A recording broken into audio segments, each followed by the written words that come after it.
지난 시간에는 우리가 5장 1절 말씀, 그리스도께서 우리를 자유롭게 하려고 자유를 주셨으니 그러므로 굳건하게 서서 다시는 종의 멍에를 매지 말라, 이 말씀에 대해서 살펴봤습니다. 그리스도 안에 있는 우리는 이제 자유인이라는 거예요. 자유. 아멘. 우리 이제 절대 종의 멍에를 맬 필요가 없다는 거예요. 자, 그러면 자유인으로서 우리는 어떻게 살아야 될까요? 이제 우리가 자유가 주어졌어요. 어떻게 살아야 될까요? 거기에 대해서 이제 사도 바울이 자세히 설명합니다. 2절을 읽어보겠습니다. 같이 읽습니다. 시작. 그러나 바울은 너희에게 말하노니 너희가 만일 할례를 받으면 그리스도께서 너희에게 아무 유익이 없으리라. 할례를 받으면 안 된다는 거예요. 자유인인 우리가 할례를 받으면 그리스도가 우리에게 아무 유익이 없다. 이 할례에 대해서는 우리가 앞에서 자세히 살펴봤죠. 사실 사도 바울이 이 갈라디아서를 쓴 이유도 할례 때문입니다. 거짓 형제들이 이방인 교회인 갈라디아 교회에 와가지고 당신들이 하나님의 백성이 되려면 예수만 믿어서는 안 되고 율법도 행하고 할례도 받아야 된다, 그렇게 주장을 했어요. 그랬더니 갈라디아 교회뿐만 아니라 그 주변의 모든 교회들이 그 가르침에 넘어가 버리더라는 것입니다. 그런데 사도 바울은 그들이 그렇게 할례를 받게 하는 이유가 뭐냐, 목적이 뭐냐, 그걸 2장 4절에서 그 2장 4절에 보면 할례를 받게 하도록 하는 목적이 뭐냐, 2장 4절에 보면 이는 가만히 들어온 거짓 형제들 때문이라. 그들이 가만히 들어온 것은 그리스도 예수 안에서 우리가 가진 자유를 엿보고 우리를 종으로 삼고자 함이로되, 그렇게 이야기해요. 그들이 가만히 들어와서 할례를 행하게 하는 목적은 뭐냐? 자유를 빼앗아서 종으로 삼으려고 그러는 거예요. 종으로. 그러니까 이 할례를 절대 행하면 안 된다는 거예요. 할례를 행하면 주어진 자유를 잃어버리고 스스로 다시 종으로 돌아가는 것이 된다는 거예요. 그걸 두고 오늘 본문에서 2절에서 너희가 만일 할례를 받게 되면 그리스도께서 너희에게 아무 유익이 없느니라. 사실 여러분, 몸에 그 받는 할례, 그건 받고 안 받고 아무 의미가 없죠. 뭐 몸에 받는 할례, 뭐 받든지 안 받든지 전혀 중요하지 않습니다. 그 할례를 받는 것에 담긴 의미가 뭐냐? 그게 이제 그걸 우리가 알아야 돼요. 여러분, 할례를 받는다는 말을 통해서 사도 바울이 뭘 말하고자 할까요? 사람이 지금 자꾸 할례를 받으려고 한다. 이건 다른 말로 하면 복음을 모르고 있다는 말이에요. 복음을.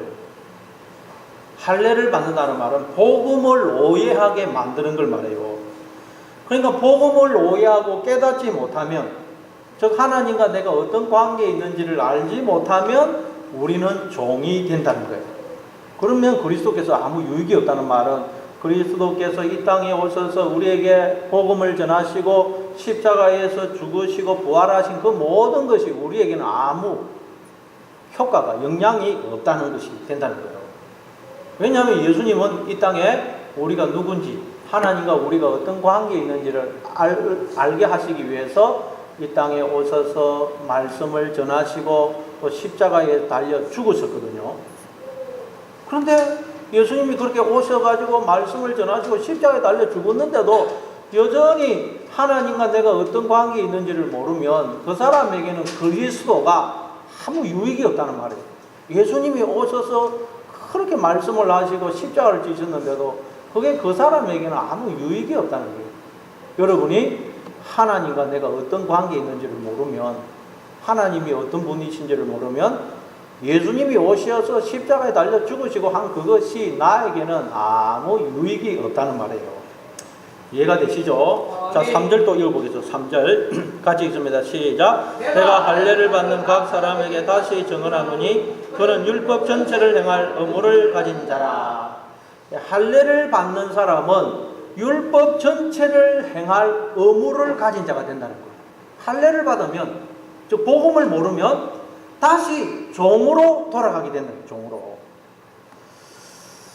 자, 여러분, 그러면 도대체 이 할례에 담긴 의미가 뭐길래 성경은 자꾸 이 할례를 가지고 이렇게 복음을 알고 모르는 것으로 설명을 하는 것일까요?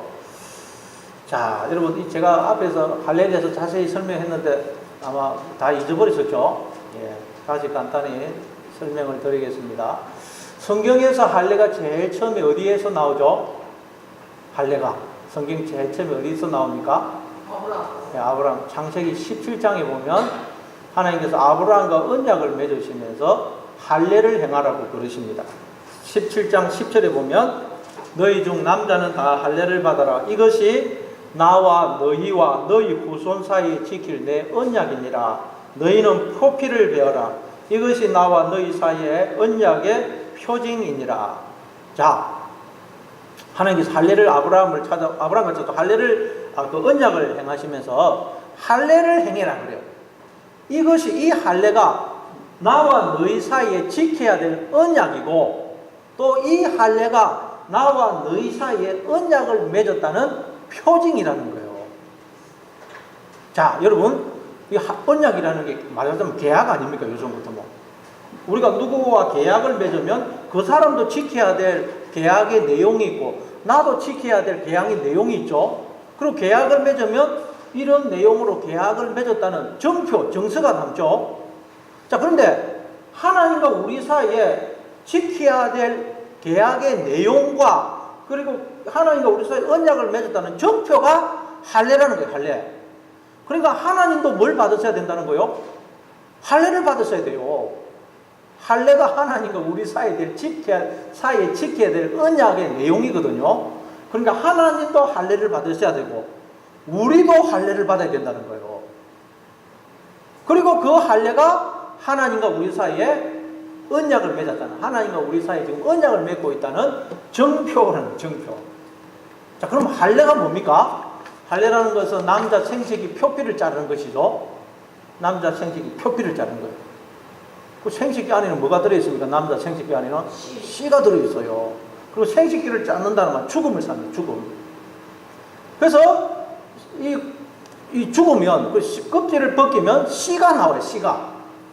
자, 다시 말해서 우리는 하나님의 할례 받으심에 의해서, 하나님의 죽으심에 의해서, 하나님은 그래서 죽으셔서 우리 안에 생명을, 복을 부어주심으로 우리가 이렇게 지금 생명과 복을 누리고 있다는 거예요.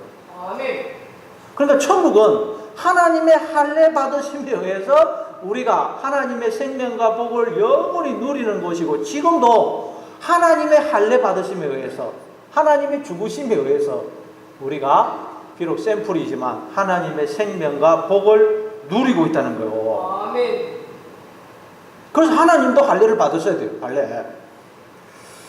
그러니까 사실은 여러분, 모든 인간들이 사실은 하나님의 할례 받으심에 의해서 생명으로 출생하는 거예요. 모든 인간들이 하나님의 할례 받으심에 의해서 생명으로 출생해요. 하나님의 언약에 의해서 생명으로 출생을 하는 거예요. 출생. 그런데 여러분, 인간들이 모르고 있는 거예요. 자, 여러분, 언약이라는 것, 계약이라는 것은 양 당사자가 합의를 해야, 양 당사자가 도장을 찍어야 효력을 발생합니다. 그렇죠? 근데 하나님은 말하자면 도장을 찍으신 거예요. 나는 너와 영원히 하나 되어 함께 살 거야 하고 도장을 찍으셨어요. 그리고 이제 우리한테 말하자면 청원서를 보내어서 우리에게도 물으시는 거예요. 물으시는 거. 그래서 청원서를 보냈을 때 우리가 그 청원서를 보고 하나님, 저도 영원히 하나님과 하나 되어 살고 싶어요 라고 하면 도장을 찍게 되고, 그러면 이제 하나님과 우리 사이에 진짜 언약이 성립이 되는 거예요. 그럼 우리가 하나님과 언약 백성이 돼요. 그러니까 모든 인간들은 하나님의 할례 받으심에 의해서 언약에 의해서 생명을 출생을 해요. 하나님은 도장을 찍었어요. 그런데 세상 사람들은 도장을 안 찍어가지고 그 효력이 발생을 안 하고 있는 거예요. 저와 여러분은 하나님이 이제 예수님이 청원서가, 그걸 아무도 모르니까 예수님이 하나님의 청원서로 이 땅에 오셨어요. 그게 요한복음 3장 33절 말씀이죠. 그의 증언을 받는 자는 하나님이 참되시다는 것을 인쳤느니라. 하나님이, 그 예수님이 하나님의 청원서로 이 땅에 오신 거예요. 그래서 예수님의 말씀을 듣고, 그래요, 저도 하나님과 하나 되어 영원히 살고 싶어요. 그러면 도장을 찍는 것이 되고, 하나님과 우리 사이의 그 언약이 이제 효력을 발생하는, 효력을. 이해가 되시죠? 아멘. 그러니까 지금 세상 사람들은 도장을 안 찍어가지고 하나님과 그 효력이 언약이 효력을 발생을 못하고 있는 거예요. 자, 그 하나님의 언약을 할례로 설명을 하고 있다. 할례로. 하나님이 죽으셔서 하나님의 죽으심에 의해서 우리가 이렇게 생명과 복을 누리고 있다는 걸 하나님도 할례를 받고 있고 우리도 이 육의 껍질 옛 자라는 껍질이 벗겨져서 그걸 깨닫는 것이 우리가 받아야 될 할례라는 거예요. 아멘. 아까 하나님과 우리 사이에 지켜야 될 언약의 내용이 할례라 그랬죠. 그래서 하나님도 할례를 받으셔야 되고 우리도 할례를 받아야 돼요. 하나님은 계속해서 당신의 생명과 복을 우리에게 주셔서 우리로 생명과 복을 누리게 하시고 우리는 이 옛 자의 껍질이 벗겨져서 마음의 할례를 받아서 나는 내 힘으로 사는 게 아니고 하나님이 나를 지으시고 끊임없이 생명과 복을 부어주시고 나를 붙들어 주셔서 이렇게 살고 있는 것이구나. 나는 하나님의 사랑 속에 거하고 있구나. 그걸 깨달아가는 게 우리가 받아야 될 할례라는 거예요. 할례. 이해가 되시죠? 아멘. 그래서 골로새서 2장 11절에 보면 우리가 받아야 될 할례를 이렇게 설명합니다. 골로새서 2장 11절. 자, 우리 한번 골로새서 2장 11절 325페이지. 골로새서 2장 11절 우리가 받아야 될 할례 같이 읽습니다. 시작. 또 그 안에서 너희가 손으로 하지 아니한 할례를 받았으니 곧 육의 몸을 벗는 것이요 그리스도의 할례니라. 우리가 받아야 될 할례를 예수님이 오셔서 보여주셨어요. 예수님이 십자가에서 육이 깨지셨죠. 그러자 옆구리에서 물과 피가 땅에 쏟아졌어요. 그건 하나님의 할례를 상징하면서 또 우리가 받아야 될 할례를 상징하는 거예요. 예수님이 하나님이 할례를 받으심으로 죽으심으로 끊임없이 지금 우리에게 생명과 복을 부어주셔서 우리가 이렇게 살고 있고 우리는 이 육적 목, 옛 자라는 껍질이 벗겨져서 눈이 열려서 내가 하나님의 사랑 속에 이렇게 살고 있는 것이구나 깨달아가는 게 우리가 받아야 될 할례라는 거예요. 할례. 그래서 이 할례가 나와 너희 사이에 지켜야 될 언약의 내용이고 또 나와 너 사이에 언약을 맺었다는 표징이다. 표징. 이해가 되십니까? 아멘. 그러니까 이스라엘 백성들은 육체에 행하는 그 할례를 통해서 뭘 깨달아야 된다는 말이에요? 하나님의 할례 받으심에 의해서 하나님의 죽으심에 의해서 내가 이렇게 생명과 복을 누리며 살고 있는 것이구나. 나는 하나님의 사랑 속에 거하고 있구나. 그걸 깨달아야 돼요. 육체에 행하는 그 할례를 통해서 그걸 깨달아야 되는데 이스라엘 백성들은 몸에 그냥 할례를 행하면서 그거는 깨닫지를 못하더라는 거예요. 오히려 자신들이 할례 받은 것을 두고 우리는 이렇게 태어날 때부터 하나님의 백성으로 태어난 자로 너희와는 종자가 다르다. 우리는 특별한 자격과 조건을 가진 자다. 할례 받지 못한 너희는 흙수저라면 우리는 금수저다. 그러면서 자기들이 몸에 행한 그 할례를 자기들의 자랑과 의로 여기더라는 거예요. 그 할례를 통해서 오히려 나에게는 아무런 자격이나 조건이 없는데 하나님이 스스로 할례를 받으시고 죽으셔서 생명과 복을 주셔서 내가 이렇게 생명을 누리고 있구나. 그걸 깨달아야 되는데 오히려 자기들이 행하는 그 할례로 자기들의 자아를 오히려 더 확장하고 쌓아가더라는 거예요. 그래서 사도 바울이 계속해서 공격하는 할례는 그 할례예요. 할례. 인간이 자기들의 그 자랑과 의로 여겨서 자기들의 자아를 오히려 쌓아가는 그 할례. 그러니까 인간의 모든 자랑과 의를 대표하는 표현이 할례예요. 할례. 인간의 모든 자랑과 의를 대표하는 표현이 할례입니다. 그래서 그 할례를 행하는 자는 여전히 지금 복음을 알지 못하는 자고 그 자는 율법 전체를 행해야 될 종이 된다는 종이. 이해가 되십니까? 아멘. 자, 4절 우리 오늘 보면 다시 4절. 4절을 또 읽겠습니다. 4절 같이 읽습니다. 시작. 율법 안에서 어렵다함을 얻으려 하는 너희는 그리스도에게서 끊어지고 은혜에게서 떨어진 자로다. 어렵다함을 받는다는 말은 뭘까요? 자, 여러분 원래 어렵다함을 받는다는 말은 이 생명으로 존재하는 게 어렵다움을 받는 거예요. 우리가 이게 어렵다움을 받는다면 하나님의 의로 존재하는 걸 어렵다움을 받는다 그러는데 사실 모든 인간들은 하나님의 형상으로 존재하거든요. 하나님의 형상이 모든 인간들이 하나님의 형상입니다. 하나님을 드러내고 나타나는 하나님의 형상이에요. 그리고 우리가 이렇게 생명으로 존재한다는 말은 하나님의 의로 존재한다는 말이고 그게 어렵다움을 받았다는 말이에요. 근데 인간들은 육신의 생각에 갇혀서 그걸 몰라요. 죄와 사망의 상태에 갇혀 있어요. 그래서 그 죄와 사망에서 다시 예수님이 우리를 건져주시는 거.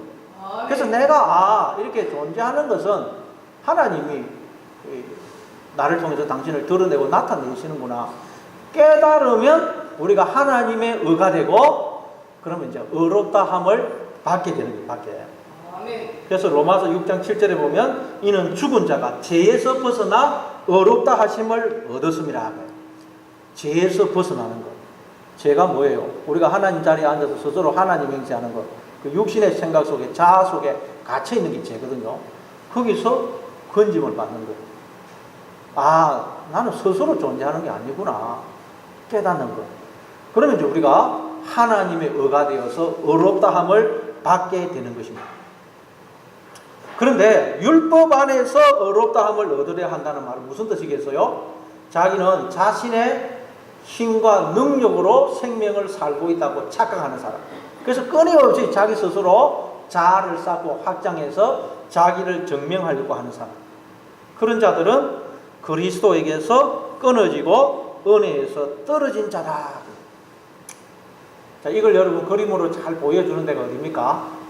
누가복음 18장에 보면 잘 나와 있죠. 거기 보니까 바리새인과 세리가 성전에 기도하러 올라가죠. 바리새인은 어떻게 기도합니까? 서서 그냥 따로 기도를 하는데 다른 사람 다 하더라고 큰 소리로 하나님 감사합니다. 저는 다른 사람들 토색 불이 간음을 하는 자들과 같지 아니하고 저 세리와도 같지 않음을 감사합니다. 나는 일일에 2번씩 금식하고 소득의 11조를 바친답니다. 자기의 의를 가지고 자랑하면서 감사를 해요. 근데 세리는 어떻게 기도합니까? 감히 고개를 들어 하늘을 쳐다보지도 못하고 그냥 가슴을 치면서 하나님 저는 죄인입니다. 불쌍히 여겨주옵소서. 저는 내놓을 게 아무것도 없다는 거예요. 하나님한테. 하나님 죄인입니다. 왜? 이 내게 있는 건 다 하나님 것이거든요. 그래서 저는 죄인입니다. 불쌍히 여겨주옵소서. 그러니까 예수님이 뭐라 그럽니까? 예수님이 내가 너에게 이르노니 이에 저 바리새인이 아니고 이 사람이 의롭다 하심을 받고 그의 집으로 내려갔느니라. 무릇 자기를 높이는 자는 낮아지고 자기를 낮추는 자는 높아지리라. 자기를 높아진다는 말은 자기가 하나님 자리에 앉아서 스스로 하나님 행세하는 것 말이에요. 자기 힘과 능력으로 자기가 살고 있다고 착각하는 거예요. 그 자는 낮아지고 나는 피조물이구나. 스스로 존재할 수 없는 자구나. 하나님 안에 있을 때 하나님의 사랑 속에 갈 때만 내가 생명일 수 있구나 깨닫고 오직 하나님의 은혜와 긍휼을 바라는 자리로 내려갈 때 그 자가 의롭다함을 받는다는 거예요. 아멘. 자, 그게 5절입니다. 5절 똑같이 읽습니다. 시작. 우리가 성령으로 믿음을 따라 의의 소망을 기다리나니. 자, 거기 뭘 기다린다 그럽니까? 의의 소망. 예, 성령으로 믿음을 따라 의의 소망을 기다린다. 원래 우리는 누구를 기다리는 자입니까? 무엇을 기다리는 자입니까? 예수님을 기다리는 자죠. 예수님. 다시 오실 예수님을 기다리는 자입니다. 그래서 고린도전서 1장 7절에 보면 너희가 모든 은사에 부족함이 없이 우리 주 예수 그리스도의 나타나심을 기다림이라. 빌립보서 3장 20절에도 보면 그러나 우리의 시민권은 하늘에 있는지라 거기로부터 구원하는 자고 주 예수 그리스도를 기다리나니. 우리는 예수 그리스도를 기다리는 자입니다. 그런데 오늘 본문에는 의의 소망을 기다린다. 그렇게 이야기해요. 이 말은 예수님이 우리에게 오시면 우리가 하나님을 드러내고 나타내는 하나님의 의가 된다는 걸 이야기해요. 하나님의 의. 지금은 우리가 다 누구의 의로 존재합니까? 사람의 의, 자기를 드러내는 사람의 의로 존재하죠. 가끔 하나님의 의로 존재하기도 하고 대부분 사람의 의로 존재해요. 그래서 마태복음 5장 20절에서 예수님이 너희의 의가 서기관과 바리새인의 의보다 더 낫지 아니하면 결단코 천국에 들어가지 못하라 그랬죠. 서기관과 바리새인의 의는 하나님의 의겠습니까? 사람의 의겠습니까? 사람이요. 사람의 의. 그러니까 너희의 의가 사람의 의가 되면 절대 천국에 못 들어가고 하나님의 의가 되어야 천국에 갈 수가 있다는 거예요. 아멘. 근데 우리가 하나님의 의가 되기 위해서 예수님이 우리 안에 들어오셔야 돼요. 예수님. 근데 예수님 재림하시면 우리가 완전히 하나님의 의가 될 거예요. 그러나 지금도 예수님 우리 안에 성령으로 들어와 계시죠? 지금도 우리 안에 성령으로 들어와 계세요. 그래서 우리가 예수님이 나의 주인이 되어서 나를 다스리시게 되면, 우리가 예수님의 뜻에 순종하게 되면 우리가 하나님을 드러내고 나타내는 하나님의 의가 되는 것입니다. 의가. 그걸 두고 우리가 의의 소망을 기다린다는 거예요. 나중에 재림하실 예수님도 기다려야 되지만 매일매일 예수님이 나를 통해서 나타나도 우리가 기다리고 사모해야 돼요. 늘 내 속에 예수님이 사시도록. 그래서 우리가 하나님을 드러내고 나타내는 하나님의 의가 되기를 사모하면서 하루하루를 살아가야 된다는 말입니다. 아멘. 자, 그리고 이제 6절입니다. 6절. 그래서 이렇게 6절을 말합니다. 같이 읽습니다. 6절 시작. 그래서 예수 안에서는 할례나 뭐 할례나 서력이 없으되 사랑으로서 역사하는 믿음이니라. 네, 여기서 말하는 할례는 단순히 그 몸에 행하는 할례. 몸에 행하는 그 할례는 받아도 그만 안 받아도 그만 아무 상관이 없다는 거예요. 그렇죠? 아멘. 뭐 몸에 행하는 거 하려고 뭐 받는 데로 어떻고 안 받는 데로 어떻고요. 아무 상관이 없다는 거예요. 자, 그러면 중요한 것은 뭐냐? 이제 우리는 자유인인데 자유인인 우리가 중요하게 생각해야 될 게 뭐냐? 사랑으로서 역사하는 믿음뿐이라는 거예요. 아멘. 이걸 직역을 하면 사랑에 의해서 역사하는 활동하는 믿음뿐이니라. 으로서라는 단어가 무엇에 의해서 무엇으로 인하여 무엇으로 말미암아라는 디아라는 전치사가 쓰였어요. 그래서 사랑에 의해서 사랑으로 인하여 활동하는 믿음뿐이라는 거예요. 믿음. 여러분, 믿음은 뭐죠? 믿음은 피스티스인데 설득하다, 확신을 가지게 하다라는 뜻의 베이토라는 동사에서 나왔다 그랬죠. 그러니까 믿음이란 뭐냐? 하나님께서 우리를 인생을 통해서 계속 우리를 설득을 하세요. 인생 내내 하나님이 우리를 설득을 하십니다. 확신을 가지게 하세요. 그래서 우리가 인생을 통해서 계속 인생의 여러 가지 우여곡절을 겪고 막 여러 가지 일들을 겪으면서 그렇구나. 정말 하나님은 창조주시고 나는 피조물이구나. 인생을 살아보니까 나는 틀렸고 하나님은 오르신 분이구나. 아멘. 이걸 우리가 확신을 가지게 된 상태. 그걸 믿음이라고 해요. 믿음.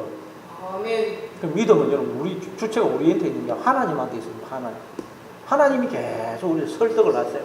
확신을 가지게 하세요. 그래서 확신을 가지게 된 상태. 하나님은 언제나 나와 함께 하시는 분이구나. 나를 당신의 목숨보다 사랑하시는 분이구나. 그걸 우리가 확신을 가지게 된 상태. 그게 믿음이라는 거예요. 그런데 그 믿음이 무엇에 의해서 활동을 한다고요? 사랑에 의해서. 사랑에 의해서 그 믿음이 활동하고 이루어진다는 거예요. 자, 그럼 이 말은 뭐냐? 하나님께서 우리를 지으신 목적도 사랑 때문에 우리를 지으셨다는 거예요. 아멘. 하나님께서 우리로 인생을 살게 하시는 목적도 우리를 사랑하시기 때문이라는 거예요. 아멘. 하나님께서 우리를 인생을 통해서 수많은 우여곡절을 겪게 하시는 것도 인생을 통해서 슬픔, 기쁨, 절망, 좌절, 희망, 소망, 분노, 미움, 빛과 어둠, 의와 불의, 선과 악, 생명과 죽음, 이 모든 것을 경험하게 하시는 목적은 바로 하나님이 우리를 사랑하시기 때문이며, 하나님이 그렇게 우리를 사랑하신다는 것을 우리로 깨닫게 하기 위해서라는 거예요. 아멘. 결국은 믿음인데, 여러분, 결국 우리는 믿음이에요. 그래서 복음에는 하나님의 의가 나타나서 믿음으로 믿음에 이르게 한다 그러죠. 결국 우리는 믿음의 자리에 이뤄야 됩니다. 하나님은 언제나 나와 함께 하시고 나를 당신의 전부를 주시기까지 사랑하시구나. 이걸 확신을 가지게 되는 그 믿음의 자리에 나아가야 되는데, 이 믿음이 무엇에 의해서 활동을 하느냐? 이 믿음의 모든 동기는 사랑이라는 거예요. 사랑. 아멘. 하나님이 우리를 사랑하셔서 우리를 지으셨고, 우리를 사랑하시기 때문에 인생을 살게 하시고, 우리를 사랑하시기 때문에 나를 지금의 환경 그 처지에 놓아주셨고 나를 사랑하시기 때문에 여러분이 지금 겪고 있는 그 모든 일, 사건들을 경험하게 하신다는 거예요. 아멘. 나를 사랑하시기 때문에 심지어 죽음도 경험하게 하신, 나중에 죽죠 우리가 다.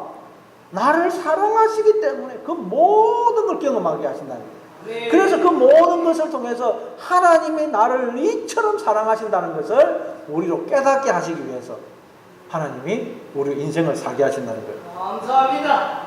이게 여러분 사랑에 의해서 역사하는 믿음뿐이라는 믿음. 이해가 되십니까? 아멘. 이거 알고 보면 굉장히 그래서 여러분 의미가 깊어요.